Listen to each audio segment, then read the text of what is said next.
assim o texto. Em dia subsequente, dirigia-se Jesus a uma cidade chamada Naim. E iam com ele os seus discípulos e numerosa multidão. Como se aproximasse da porta da cidade, eis que saía o enterro do filho único de uma viúva. E grande multidão da cidade ia com ela. Vendo-a, o Senhor se compadeceu dela e lhe disse: não chores.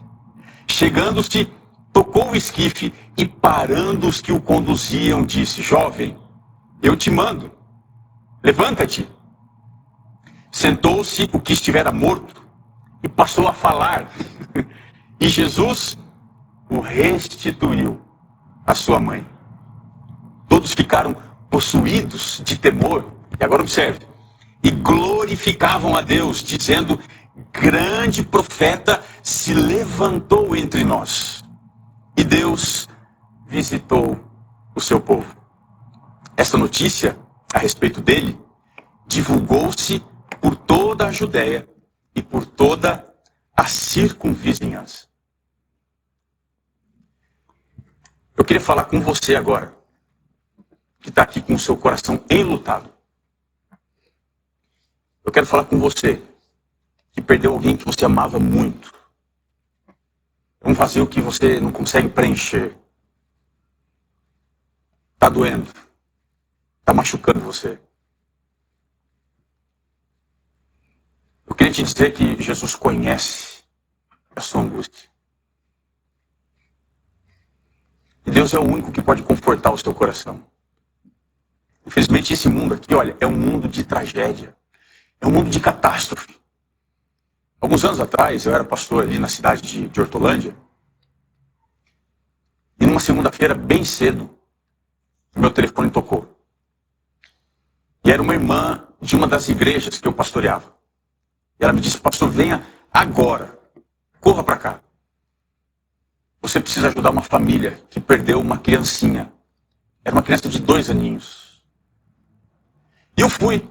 Quando eu cheguei lá, eu me dei conta de que eu havia visitado aquela família uma semana antes. Aliás, um dia antes. Perdão, um dia antes. E quando eu cheguei para visitar aquela família e ajudá-los nos preparativos do funeral, uma cena vinha à minha cabeça. Quando o corpo daquela criança foi colocado num caixãozinho, você consegue imaginar um caixão branco, pequenininho. A mãe estava debruçada assim em cima do caixão. E ela estava desesperada, inconsolável.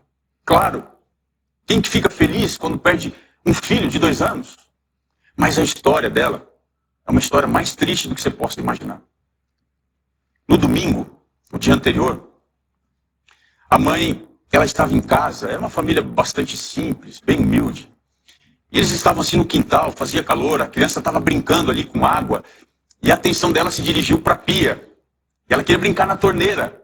E quando ela foi tentar subir na pia para brincar com a água que saía da torneira, a pia não estava fixada na parede. Você pode imaginar o perigo? A pia então ameaçou cair em cima da criança. A mãe estava perto, olhou, prestou atenção, correu, segurou a pia e disse assim: filho, não faça mais isso. Deu uma bronca ali nele.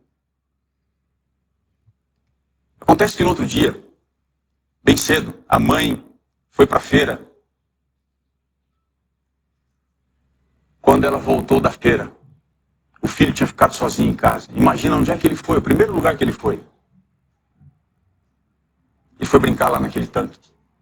Só que não tinha uma mãe, não tinha um adulto. E o tanque virou em cima daquela criança. Foi fatal, ele morreu na hora. Uma tragédia. Aquela mãe em cima daquele caixãozinho dizia: por que eu não fiz nada?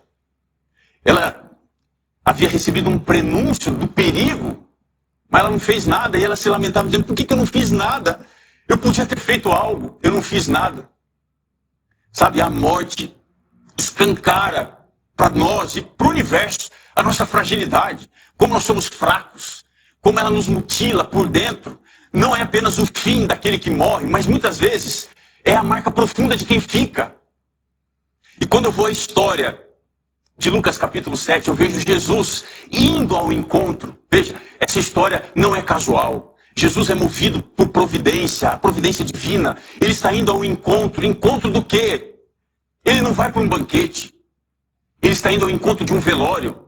Quando alguém chora, Jesus chora. Quando alguém sofre, Jesus chora, Jesus sofre. Quando alguém vive o luto, o coração de Cristo, o coração do Pai vive em luto.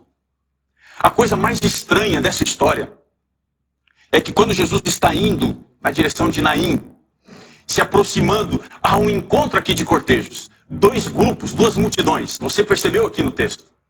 O verso 12 diz, ele se aproximava da porta, com uma numerosa multidão. E saindo pela porta da cidade, estava o enterro do filho único de uma viúva. Eu queria chamar a sua atenção aqui para o nome da cidade. Diz aqui o verso 11, que aquela cidade se chamava Naim. No português isso não faz sentido algum. Mas quando a gente vai entender o significado desse nome, Naim no hebraico significa deleite, beleza. Olha a ironia. Uma cidade que se chamava Deleite, beleza, tinha uma mãe que tinha só um filho, que havia perdido esse filho, e agora ela está saindo pela porta da cidade. Ela está saindo desse estado de deleite, de alegria, para ir enterrar o seu filho, a tristeza no seu coração. Aquele lugar já não era mais um lugar de prazer, já não era mais o seu paraíso, já não era mais um lugar verdejante. O nome daquela cidade dava a entender que esta cidade, Naim, era uma cidade bonita, era uma cidade agradável, era uma cidade que era muito parecida, por exemplo, com o Jardim do Éden. E é engraçado quando você vai ver o significado das coisas. A palavra Naim significa deleite, beleza. A palavra Éden, no hebraico, também significa deleite, prazer, delícia. Veja que os significados são muito parecidos. O que o Evangelho de Lucas está fazendo é aproximando duas histórias de uma mesma realidade. Quando você vai ao Evangelho de Lucas e encontra uma mãe que perde o filho e que sai dessa cidade, sai desse lugar de prazer, de delícia, sai pelas portas com um luto dentro do coração. A ideia é que existe uma história no passado muito parecida, num jardim que era de delícia, onde alguém também sai, alguém é expulso e não pode mais morar num lugar de alegria, de paz, um lugar verdejante, onde abunda a vida, a esperança. Nós temos duas histórias muito parecidas. E quando você volta para Gênesis 2, o verso 8, você descobre que Deus plantou esse jardim no Éden. O plano de Deus, entenda aqui uma coisa, nunca previu, por iniciativa divina, que nós sofrêssemos. Não. Deus não queria que você sofresse agora. Deus não queria que você estivesse enlutado. A promessa de Deus, inclusive está lá no Salmo 23, no verso 2, Ele me faz repousar em pastos verdejantes, leva-me para águas de descanso. A promessa de Deus é pegar você com o seu sofrimento, com a sua angústia e te trazer de volta para o seu Éden, para a sua Naim. Dentro desse formato aqui, dessa história do milagre da ressurreição da filha ou do filho da viúva, nós encontramos aqui o relacionamento de Deus com a morte e a definição da morte, propriamente dita. Eu quero mostrar aqui para você a primeira ação de Jesus. Jesus, ele se aproxima da porta de Naim. O que isso significa? Veja, vamos pensar o que é a morte. De acordo com a palavra de Deus, a morte é muito bem definida. Eu queria que você fosse comigo aqui, dá uma olhada assim por cima em Gênesis capítulo 2. Dá uma olhadinha aqui comigo, abra lá em Gênesis capítulo 2. Veja o que você encontra no verso 17. Diz assim, mas da árvore do conhecimento do bem e do mal não comerás. Preste atenção, porque no dia em que dela comeres, certamente, o que diz o texto, morrerás. Veja, Deus colocou uma árvore no jardim do Éden, e essa árvore era mais do que simplesmente uma árvore do conhecimento do bem e do mal. Era uma árvore que tinha capacidade de abrir as portas para o reino da morte. Só que quando você vai para o capítulo 2, o verso 9, você percebe o seguinte, do solo fez o Senhor Deus brotar toda sorte de árvores agradáveis à vista. Veja, no jardim do Éden tinham muitas árvores. E diz aqui que elas eram boas para alimento. E também tinha a árvore da vida, que ficava no meio ou no centro do jardim. Só que quando você vai para o capítulo 3, aqui no verso 3, você descobre que havia uma outra árvore que ficava também no meio, que é a árvore do conhecimento do bem e do mal. Presta atenção aqui na ideia do texto de Gênesis. Bem no centro do jardim, bem no centro do paraíso, havia uma árvore que trazia vida e havia uma árvore que trazia morte. No mesmo lugar. O homem podia acessar a árvore da vida e receber esse dom de Deus, ou ele podia receber esse terrível presente, a consequência da desobediência que era a morte. O detalhe é que Gênesis trabalha que a vida sempre foi por ação divina. A vida, ela não é autônoma. Não existe vida do nada. Inclusive, a ciência diz que vida provém de vida. Não há como você ter vida independente de vida. E como é que o homem passou a viver? Gênesis capítulo 2, do verso 7. Diz assim o texto. Então formou o Senhor Deus ao homem, agora preste atenção, do pó da terra, e lhe soprou nas narinas o fôlego de vida, e o homem passou, e agora preste atenção, a ser alma vivente. A Bíblia não compactua com a ideia de que nós temos uma alma. A Bíblia ensina de que nós somos uma alma. Isso faz toda a diferença. Nós só somos o que somos porque Deus, ele fez a existência do homem a partir de três coisas, três realidades. O físico, o barro, o sopro, o seu fôlego, a realidade espiritual e a nossa capacidade de raciocinar. Como já dizia René Descartes, né? Penso, logo existo, ergo, logo sum. Portanto, o ser humano é uma unidade indizível, indivisível. Não se divide corpo de alma, mente de espírito. E essa vida, ela passava a ser sustentada, de acordo com Gênesis 3:8.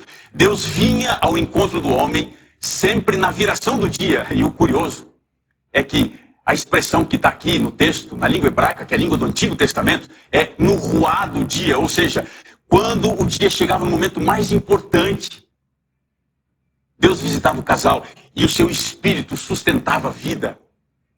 Agora, a morte vai num processo oposto a isso. Se a vida é exclusivamente dependente de Deus, a morte é dependente de Deus, perdão. A morte, ela é totalmente um estado de independência de Deus. E quando você vai à Bíblia, em Gênesis 3, o verso 5, o diabo faz uma proposta para Eva. Diz assim, ó, coma desse fruto aqui. Porque se você comer desse fruto, você vai se tornar igual a Deus. Veja, quando criatura pode ser igual ao Criador? Isso é impossível. Paulo diz lá na primeira carta de Timóteo, capítulo 6, no verso 16, ele diz o seguinte, que o único, preste atenção, o único que possui imortalidade e habita em luz inacessível, e que homem algum jamais viu, nem é capaz de ver, a ele seja honra, o poder eterno. Amém. Veja, não existe algo dentro de nós que é igual a Deus, que seja eterno, que seja imortal. Ele é o único imortal. O ser humano sempre dependeu de Deus para viver. Veja, você está vivo aí respirando, ó. Eu estou aqui vivo, eu estou respirando, porque a minha vida, ela é dependente de Deus. A sua vida é dependente de Deus. O seu corpo, o espírito que está aqui, a sua mente. Agora, o que o pecado fez como resultado? Capítulo 3, o verso 23, o verso 24. Depois que o homem se torna independente de Deus, querendo ser como Deus, o Senhor, por isso, lança para fora do jardim do Éden, a fim de lavrar a terra de que ele fora tomado. E diz o texto que ele foi expulso e Deus colocou ali guardiões, protetores, querubins, que impediam o homem de acessar a árvore da vida. Eu quero voltar agora com você lá em Lucas. Volta aqui comigo. Se Deus expulsa o homem do paraíso, aqui em Lucas capítulo 7, no milagre da ressurreição do filho da viúva, nós encontramos Jesus vindo ao encontro do cortejo fúnebre. O que o texto está querendo dizer para você e para mim é que Jesus está vindo reverter esse quadro. O encontro de Jesus com esse cortejo fúnebre na porta dá uma ideia para a gente da narrativa, da história, de que Deus está trabalhando para desfazer o processo da morte. É como que Sinaim fosse a imagem inversa de Gênesis, do Éden. Se no Éden o homem é expulso, aqui em Naim, Deus está dizendo, não saio mais. Eu agora posso colocar vocês de volta no paraíso. Essa é a grande promessa. Mas não para aí. A primeira ação de Cristo mostra que Jesus está vindo ao nosso encontro para desfazer os efeitos da morte. Mas há uma segunda ação de Cristo que eu queria explorar aqui com você. E essa ação, ela é muito importante. Diz aqui o texto de Lucas. Como se aproximasse da porta. Verso 13. Vendo-a, o Senhor se compadeceu. Entenda o seguinte. A palavra compadecer significa sentir paixões internas, emoções fortes. Inclusive no texto, quando você vai olhar, é como se fosse você estar sentindo aqui a sua essência vital, do pulmão, do coração. É isso que Jesus sentiu. A segunda ação de Cristo é Jesus dizendo o seguinte, olha, se vocês sofrem, eu também sofro. Portanto, quando Jesus vai ao encontro, Jesus está querendo dizer que, olha, a morte, ela passou a existir, mas ela não é eterna. A promessa de Cristo de se compadecer do ser humano é fazer alguma coisa, é sair ao encontro do homem, é poder desfazer esse processo terrível de angústia, de luto que a gente tem, que a gente vive. É por isso que a história aqui da viúva de Naim mostra Jesus sofrendo intimamente a nossa dor.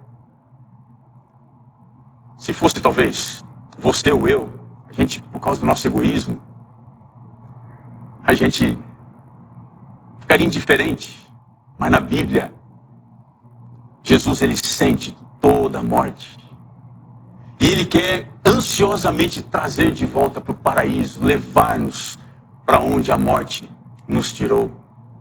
Essa esperança que deve estar dentro do seu coração. Mas tem uma terceira ação de Cristo, e eu queria explorar ela com você. Diz aqui o verso que a outra coisa, a próxima coisa que Jesus faz, mais do que se compadecer, é dizer para a mulher, não chores. Ó,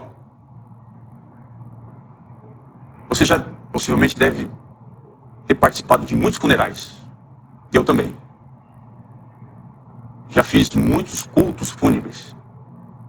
E uma coisa você não pode dizer para uma pessoa. Nunca. É uma ética. Você não pode dizer para alguém que perdeu uma pessoa querida o seguinte. Ó, não chora. Que coisa é essa? Veja, você e eu, a gente não pode dizer isso. Mas por que Jesus disse, não chores? Sabe por que ele disse? Porque Jesus estava trazendo diante dos olhos daquela mãe a promessa de Isaías 25:8, quando Deus disse que a morte vai ser tragada e Deus vai enxugar dos olhos toda a lágrima. Só Jesus pode dizer para você não chore, porque é Ele que pode interromper o curso da morte. Essa é a grande promessa de Apocalipse 21, verso 4, quando você encontra lá, Ele lhes enxugará dos olhos toda lágrima, e a morte já não vai mais existir. Veja, o que Jesus está dizendo para você, eu vou destruir a morte. Ele falou, não chore para aquela mulher, porque a sua demonstração de poder ia ser imediata. Hoje, infelizmente, as pessoas morrem. Mas vai chegar um momento que a morte vai ser destruída. Primeira carta de Paulo aos Coríntios, capítulo 15, verso 26, diz que o último inimigo a ser destruído é a morte.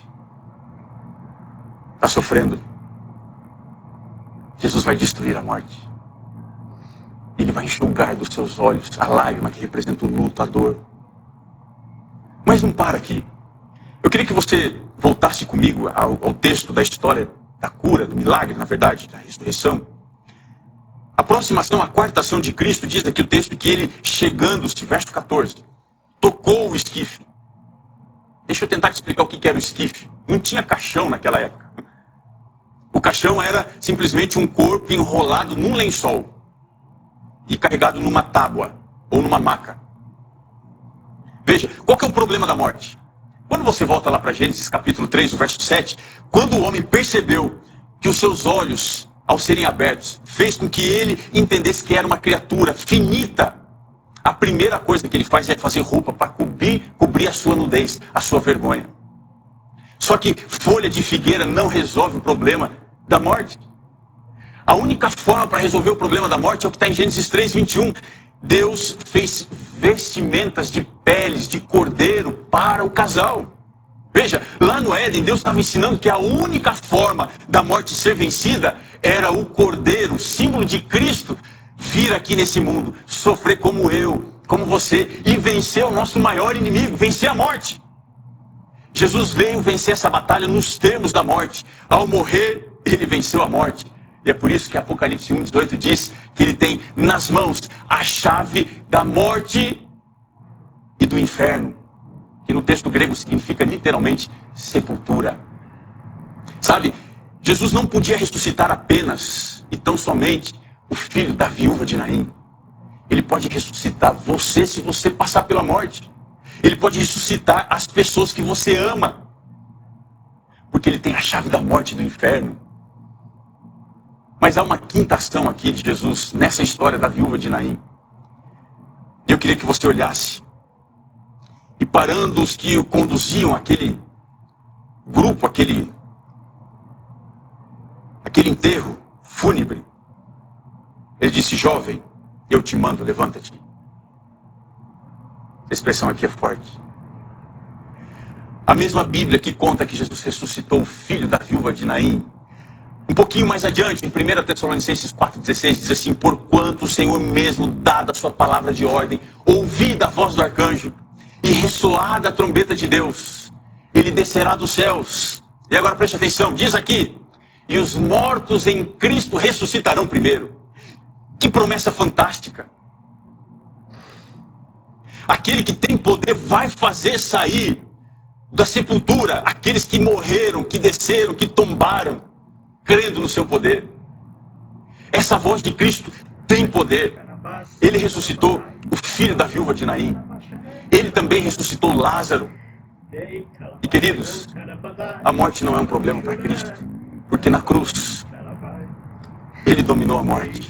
Na cruz ele venceu e tem autoridade. E a mais importante promessa para a morte, queridos, não é de que quando alguém morre a sua alma vai para o paraíso. A grande promessa da morte é que Jesus vai ressuscitar as pessoas que morreram. Aleluia, Deus. Você tem que consolar o seu coração com isso. Louvado seja o Senhor. Você tem que viver com essa esperança dentro do seu coração. Verdade. A palavra de Deus é muito clara e específica ao apontar que a grande solução para o problema da morte está no poder de Cristo. Aleluia. Louvado seja o Senhor. No ano de 2002, na cidade de Paulínia, uma cena muito interessante aconteceu. Um pastor com mais algumas pessoas foi até o cemitério e eles desenterraram um corpo de uma menina pequena que havia morrido. Ele queria fazer uma coisa. Ele queria ressuscitar aquele pequeno corpo. É claro, o barulho despertou a atenção das pessoas. O governo percebeu o que estava acontecendo, a polícia foi acionada. E quando a polícia chegou, prendeu em flagrante o pastor e aquelas pessoas. Sabe por quê? É crime, vilipêndio a cadáver. Na ótica humana, não existe nada o que se possa fazer com um cadáver. É crime você desrespeitar a memória de alguém. Mas o que a lei humana não prevê, queridos, é que existe um poder que está acima de tudo. Esse poder, ele não é meu. Esse poder, ele não é seu. Esse poder está previsto aqui na palavra de Deus. É o poder de Cristo. De dizer, levanta-te. Quando as pessoas entenderam o milagre, quando viram o milagre, elas perceberam o seguinte, diz aqui o verso: todos ficaram possuídos de temor e glorificavam a Deus, dizendo, grande profeta se levantou. Queridos, a Bíblia descreve que Jesus hoje, ele está assentado, sabe aonde? Ao lado de Deus, à direita de Deus. Efésios 1:21. Ele está assentado. Imagine a seguinte cena. Jesus está assentado à direita de Deus. E ali, ele tem uma obra de intercessão. Primeira carta de João, capítulo 2, o verso 1 diz que ele intercede, é nosso advogado. O processo de Deus é analisar todos os casos envolvendo seres humanos, desde Adão até o último nascido de mulher. Mas vai chegar um dia que literalmente a Bíblia diz, Daniel capítulo 12, o verso 1, quando a obra da salvação estiver consumada, quando as pessoas que deveriam aceitar, aceitaram, quando aqueles que poderiam aceitar, rejeitaram, quando tudo isso se consumar, sabe o que vai acontecer? A Bíblia descreve que Jesus vai fazer isso aqui, ó. Diz que ele vai se levantar. Quando Jesus se levantar, ele vai se levantar para uma coisa. Ele vai se levantar para vir em defesa dos seus filhos. E especialmente para trazer a vida àqueles que já tombaram. Aqueles que estão enterrados. Eu creio num Cristo que está prestes a se levantar. Eu creio que a palavra de Deus me diz que logo, logo esse Jesus vai se levantar com poder e grande glória. A sua palavra vai ser ouvida. Todas as sepulturas não poderão conter. A morte vai se curvar. A gente vai assistir com alegria, se estivermos vivos, a volta daqueles que partiram, transformados à imagem de Jesus. Essa é a esperança que você tem que carregar no seu coração. Aqueles que foram, já não estão mais aqui, apenas aguardam esse momento do encontro com Jesus. E você? Mais importante do que quem já foi, é quem ficou. E você? Tá firme aqui na fé, irmão? Tá firme na palavra de Deus? Se você tombar por causa da morte, você vai se levantar pelo poder de Cristo. Eu quero te desafiar a se agarrar em Deus, na sua palavra hoje, agora. Você vai ouvir uma música. A Joyce vai cantar sobre o poder de Cristo. E na volta, eu quero interceder por você. Eu quero entregar esse caso que talvez tenha assolado você, seu coração, durante muito tempo, para que Deus faça um milagre, para você entender a esperança da ressurreição em Cristo Jesus. Ouça essa música.